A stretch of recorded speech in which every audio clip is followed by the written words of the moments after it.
Welcome to our channel. Today we how to configure row-level security in Snowflake for analytics teams step by step clearly. To configure row-level security in Snowflake for analytics teams, start by defining your security requirements. Identify the specific data access needs of different user roles within your organization. Establish the roles in Snowflake that will require different access levels. Next, create a separate table or view to define the filtering rules based on user roles. Use a SQL syntax to create this table, ensuring it has the necessary columns for user identification and access permissions. Now, define a masking policy that will govern the row-level security criteria. Use the Create Masking Policy command to set up the policy, specifying the conditions under which data will be masked. Apply the masking policy to the relevant columns in your target table using the Alter Table command. To enforce the row-level security, create a secure view that incorporates the filtering conditions based on the previous table. The secure view should leverage the created masking policy to restrict access to sensitive data.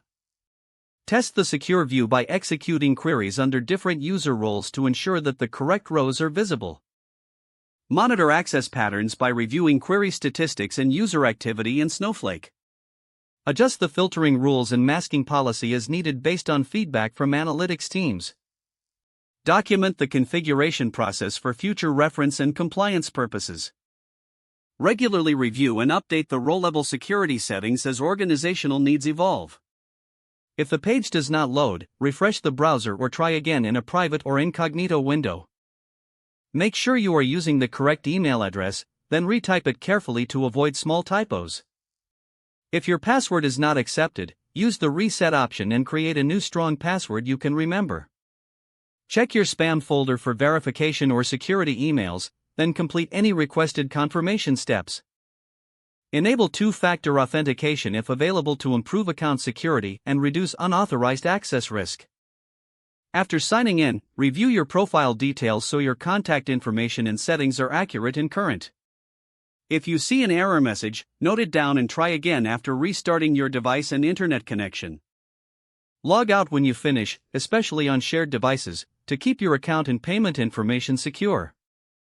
If the page does not load, refresh the browser or try again in a private or incognito window. Make sure you are using the correct email address, then retype it carefully to avoid small typos.